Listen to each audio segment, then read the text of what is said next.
Hello and welcome to another edition of Spoiled Games. This is where, well, games. We talk about them. We talk about everything. That's why it's called Spoiled Games. Today's game is Aliens, Colonial Marines. It's not a very good game, but I would still say you might want to play it because we are going to talk about everything. The good, the bad, the warts, the ending. So if you have not played it and you still want to be surprised by the lack of surprise, you should go play it now. Otherwise, come, join us. I'm happy to have Max Scoville of Red 3 Games. Good to be here. And Arthur Geese of Polygon. So we all played this relatively short game that is, I think, developed a level of notoriety. But before we get to the game, I also wanted to have the two of you here, because myself included, I am a huge Aliens fan. This is probably one of the most memorable movie experiences I had, was sneaking in to see Aliens at I the age would of go 12. so far as to call it formative. Yeah, I would call it formative. It occurred to me the other day that I've actually been an Aliens fan longer than I've been a Star Wars fan. The impact it's had, I think, on popular culture and on video games, it's pretty much impossible to think of what video games would be like without the reference point of Aliens. Sure, I think that Alien is like the filmmaker's film, whereas Aliens is obviously much more influential on games. I mean, just the pulse rifle. Mm-hmm. The idea of Space Marines. I mean, all of these concepts were introduced in that movie. Right. Yeah. It's a war movie in space, which is kind of weird to think about.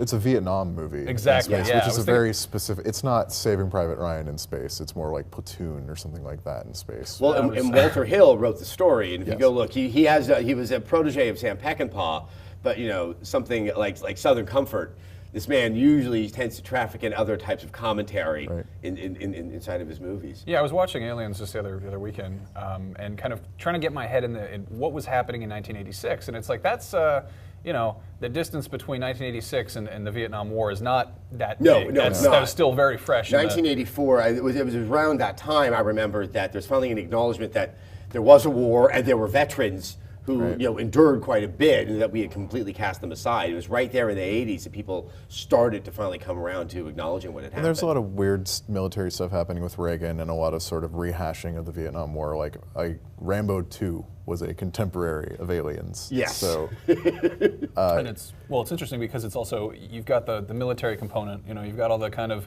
very obvious Space Marines and the military and stuff, but at the same time it's not totally like a military movie. You've got Ripley, who's a civilian, and there's still very much that human component. The whole maternal story, because you have Newt, and you have that sense of protection, and then you have the mother alien. I mean, there's this whole other subtext about kind of family and what it is to be a mother. There's a lot of really complicated thematic things going on in parallel, like the mother-daughter thing, the idea of technology as a poor defense against the primitive or the alien, no pun intended. There are lots of things that a video game could actually take from that and translate into different kinds of games.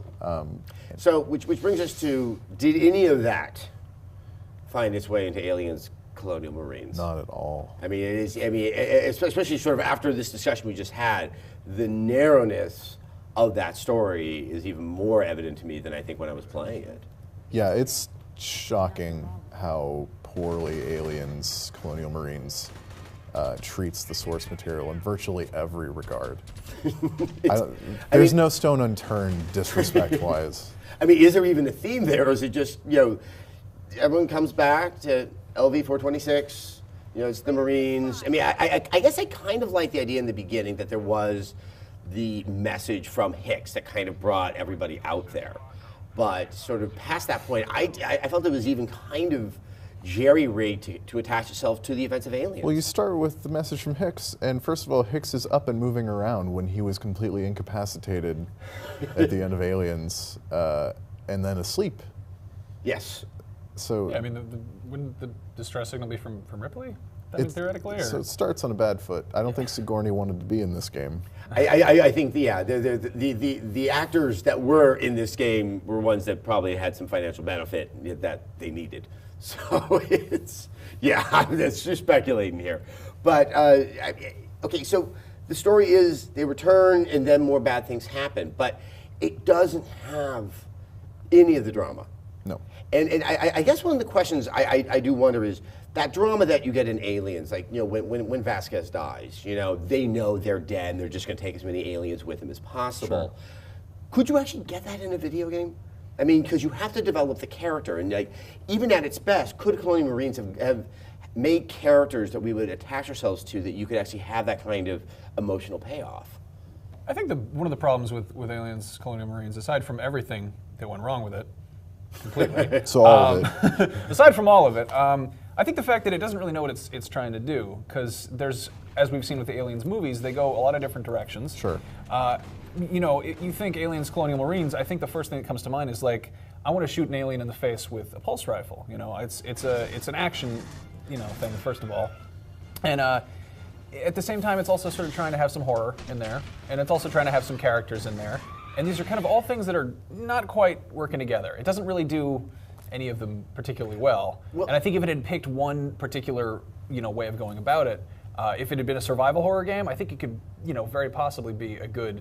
I mean, imagine a game where you're nude, you know, where you're crawling around in vents and you're trying to kind of take Zombie U and apply it to the Aliens universe. You might actually have something that there. Actually is a good example of a game that does something interesting with this idea. Zombie U, like that transposed into an Aliens game is something that could really work. But you talk about when you play an Aliens game, the first thing that you think of is shooting an alien in the face with the pulse rifle. Specifically Colonial Marines, you know. Sure, but and that might have been like the first misstep, is that Aliens is as much about the ineffectiveness of technology against that threat. But power loaders. Sure. I think that's my argument there, is just I think that there's the kind of the toyetic, the action figure parts, you know, the ones that launch missiles and the flamethrowers. You're taking a pulse rifle that's got a grenade launcher on it and duct taping a flamethrower to it, and then getting in a big forklift robot and punching things. Right. Like, it could cater to that. It could have that. It could have done that. But what you're talking about is the difference between like a premise that sells toys and a movie that was treated as a serious film and had a performance that was nominated for an Academy Award. There is a lot. One of the reasons that Aliens is still so resonant is because of what it's doing beyond introducing like fodder for toys. Right, but I mean, I'm saying just kind of entry level. This is a video game. This is a glorified toy for teenagers. It can be more, sure. Obviously. Right. It could have at least succeeded on that level. It couldn't even do that. It did not. It didn't even get the part where you shoot the thing in the face with a gun to feel right. Like on a fundamental basis. Like, it wasn't scary and it wasn't fun. You know, but to your point, Arthur, I mean, it is interesting. Like, you can kill the aliens so easily in this game, and just think about every time in the film, you would just see 3 of them. It was that sense, like, despite how well armed they are with the massive minigun, it just, you know, there was just, you always felt like they were barely going to make it out, if at all. Right. There's never that sort of archetypal like ambush moment in Aliens Colonial Marines that you would expect, like, especially considering that despite the fact that they're screaming "kill those Xenos" like as random audio and dialogue throughout the game, they pretend to not know anything about them. Like, no one knows what they're dealing with. Which, you know, ignoring how that craps all over Aliens canon and the setup for the movie, like, for them to never be surprised, for them to never really be in danger is weird for an Aliens game. I think it's kind of like, you know, then it's just a game. Like the Aliens part becomes somewhat arbitrary in it. I was wondering, who's the bad thing in it? Because there's aliens, and then you also have Weyland-Yutani, who somehow the game makes out to be more malevolent than the very thing that you really kind of signed up for in the first place, which are the xenomorphs. I guess, and that's like a thing in the Aliens movies, is that the corporation has become the villain. But they're often in the side. Okay, Paul Reiser is kind of mucking everything up and make things harder. He kind of plays more into the disaster movie quality. Why couldn't Paul Reiser have been the one who they brought back? I would have been totally okay if Paul Reiser was just like randomly showed up as the last boss. He can't possibly be doing anything. I think he's still getting residuals from Mad About You. I don't know if it's necessarily. I think this is the first time most of your audience has ever heard those words together. Yeah. I just dated myself. Yet again.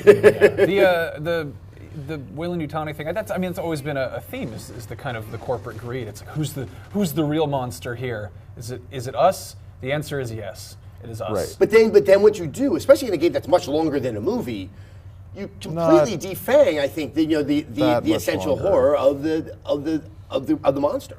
Yeah. And so the other thing is, when you think of Colonial Marines, you think about shooting aliens in the face, but you spend a lot of time shooting at really stupid dudes. This is true. In this game, Which I actually found to be much harder to shoot at than the aliens. I don't know if it well, was... when they hide behind a box, I believe it, as opposed to when you're shooting at aliens and they hide behind a box. I had the same occurrence as well. I don't know if you did, Max, where if you look at it, they'll start to use what looks like the same AI patterns as the humans. I mean, there's that. Like, that's one of the big, like, sort of collapse points for the game, is that the aliens never act like aliens. They act like cats. They reminded me a lot of cats. I felt kind of bad because they wouldn't even be running at me. Like, there were the parts later on when you've got, the Wailing Yutani guys running around, you've got the aliens too, and they'd be sort of going after each other, and I just see like an alien just like pounce and then sort of run across just open ground, and I'm like, that just looks like a cat. It doesn't even look like an alien. And every so often they would actually get up on their hind legs, which I don't think it happens in the movies.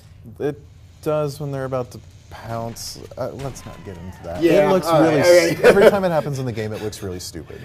Like, all threat stops when it looks like a dude in a suit. The best part, my favorite part, which was sad because it was one of the few times when the game actually really diverged from familiar source material, was the stupid. The Raven or whatever. The sort of man-baby aliens that were in the sewer, the blind ones. Okay, yeah. yeah. They The were ones like that have radiation The ones that they poisoning. have locked up in the basement because they can't show them to company.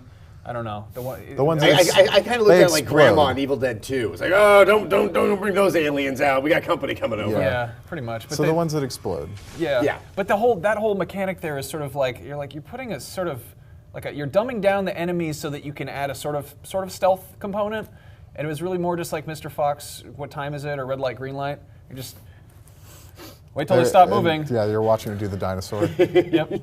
God, I just was like sad and embarrassed. And that's like a pretty recurring theme throughout this game, is sad and embarrassed, because it's just, there is so much fodder for an interesting, or at least functional game that fails on literally every level. I mean, I kept on thinking it was about to turn a corner when you land an LV-426, and suddenly, like, you get a sense of vistas, and you're seeing it, and you're approaching Hadley's Hope.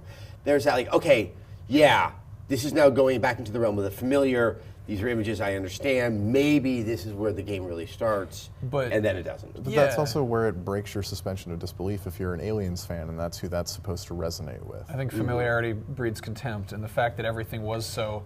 It was more like a theme park ride than it was like any kind of. It's a small world for aliens. And I think that's where I find the most fascinating discussion about this game was the fact that it was using such strong and familiar signifiers from Aliens.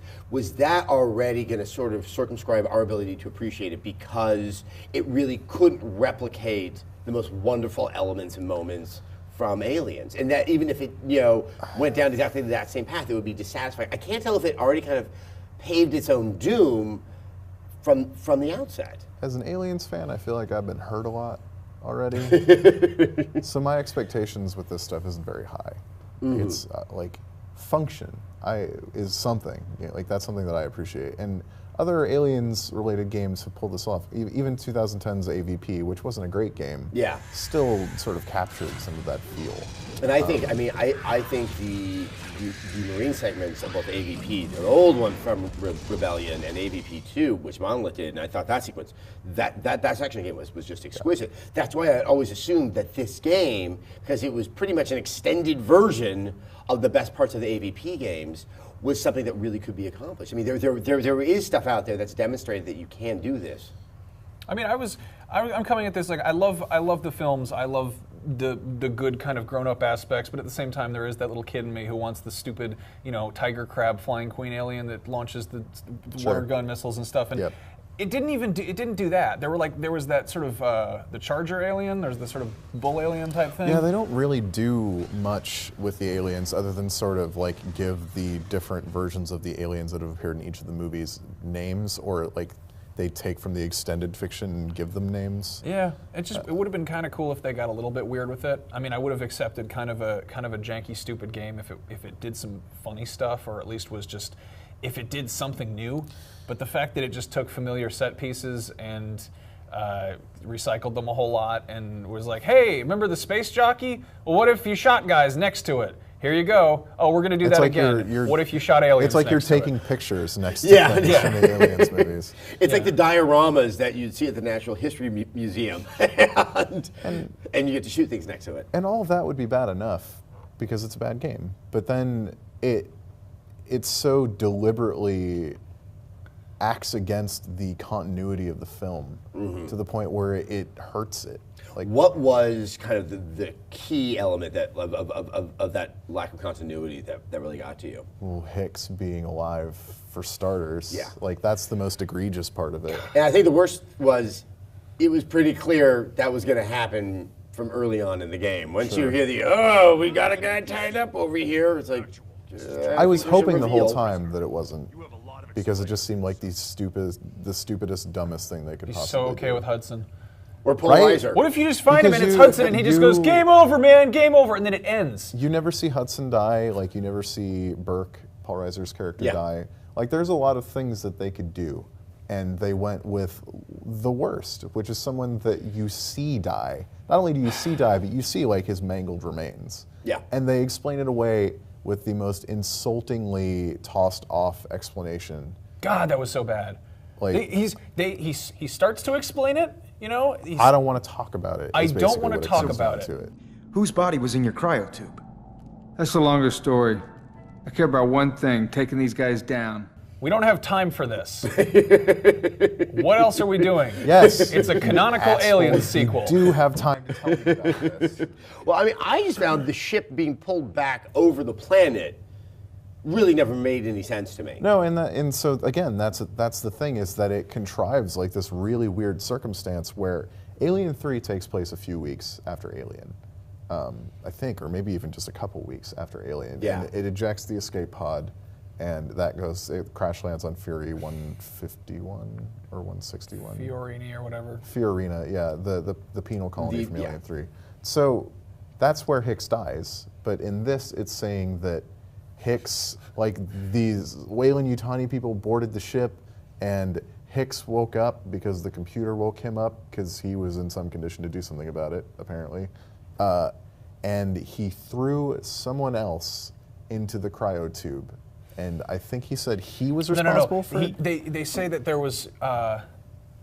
Someone asked him, like, who is the other body? Like, who is the body in the escape pod? And he goes, "We don't have time for that." Or like, Yeah. "We don't. Who cares?" That's a long Mysteries are meant to not be solved. I don't know. Some guy. They put him in there. Which ignores like, oh, so you I made a ignored dummy, like papier-mâché dummy. the face hugger acid everywhere, and like the giant queen face hugger that apparently like impregnated Ripley and survived enough to lay another embryo or whatever. So it ignores all that, and then they bring the Sulaco back to LV-426 for no reason, and then instead of setting up shop just on the planet, they decide to make the Sulaco a hive. Yeah, it's completely confusing. It speaks to the point that it means that Weyland-Yutani is so much more nefarious. They're supposed to be bumbling into mankind's disaster, like by seeing value in the aliens. Here, they're maniacal and evil to a point that just kind of really went past what I was willing to accept. It's like a Dr. Evil plan, like instead of like Dr. No. Like there's no grace to it. Although I did appreciate that all the video cameras and computer screens looked like they were from the 80s. Yeah. I thought that was a nice touch. You know, we're shitting all over this game, but there are some nice touches in there. I thought the weapons were really well designed, not in the function, but in the aesthetic. I thought they did a pretty good job making it kind of fit the original design. Did you like the sweet red dot sight on your pulse rifle, bro? I like those flame decals. Those were hella sick. I don't know, I kind of But there are little details that are good, like the cameras and stuff on Hadley's Hope, but so much of it just feels cheap. Like it's a cheap attempt to make people who like the movies, who are the only people that are going to notice that stuff. Because I read other reviews and they're like, why do all the cameras look old?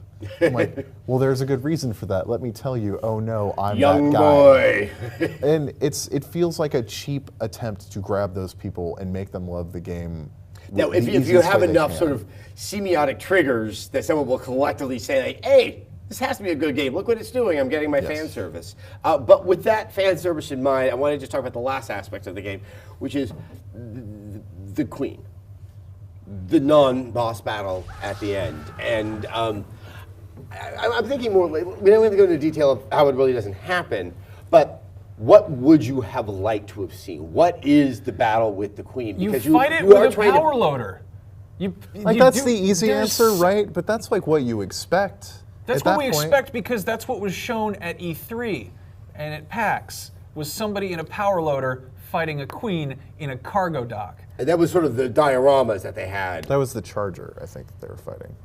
Yeah, it is the Charger because you do have that. It looks like a smaller You're fighting queen. something with the... What you do... You fight that one alien, and it's just like a really Unless you awkward... play on co-op and then only one person gets to fight it. But I did get to open a door with a power loader. That was fun. But, I mean, shooting it really doesn't do anything. No. I mean... But would it have been right to have actually had a proper boss battle with guns with the Queen? Is the Queen supposed to be that invincible? I found Newt's doll head in Aliens Colonial Marines. They could have at least given me a fight with the Queen that didn't involve, first of all, a really stupid convoluted sequence where you're using an ejection module in a bay in a universe where they've just demonstrated that everything is VTOL, like they don't need ejection mechanisms. But also, once you eject the Queen off of the deck, it starts a cutscene where that is not at all what happens to the Queen. Yeah, that is true. Well, I think we've kind of come to our conclusion. Obviously, none of us are going in with sort of varying opinions on Aliens Colonial Marines, but do you still think that there is a good Aliens game that can be made out there, Max? Yes. It might not be called Aliens, you know. It might be called, I don't know, Natural Selection or something. You know, it might be, you know, another franchise. But Things from Outer Space. Yeah, something like that. I love it when they're knockoffs, when the homages are often better than the real deal. The problem that the Aliens franchise has is a problem that it's always had, which is why we've gotten such weird movies, is that there's so many weird politics involved at the studio level that it makes it really difficult, first of all, for the studio that owns the movie to get anything done, to say nothing of a outside force like Sega to contract someone else to get it done, that I don't know. And now that Prometheus is out and there are more Prometheus like related movies coming, that makes it more expensive for game studios to make games because it's Prometheus is considered as promoting the franchise. Yeah. So if Prometheus. I like that. If we do get an Aliens game, it's going to be a while because it's too expensive and it's toxic right now. Yeah, well, that's for certain. I don't think this has done anything to get people confidence in that brand. Pretty good was Aliens Infestation, little DS one, which was just like the way forward side scroller. It was pretty hard. It was I think it was too hard, like to a fault, but it was otherwise is like it pretty much nailed it. It makes me wonder about Obsidian's Alien game actually, which was apparently far-ish along. But it's pretty impressive that a game can be so bad that it makes me wonder about the Obsidian game that got canceled. Yeah, I think on that is a perfect way to sort of tie up our discussion. Max, thank you. Arthur, thanks so much for stopping by. If you want to know more about Aliens Colonial Marines, you can check out my review on Revision 3, youtube.com/rev3games. You can also read Arthur's... it's an honest review over at Polygon.com. Once again, guys, thanks so much for joining us. Thank you for joining us here on Spoiled Games. We're going to be doing this again, talking about more games without bonking each other on the head like it's a Punch and Judy show. Next one up is going to be Dead Space 3, so get cracking on it and enjoy the conversation.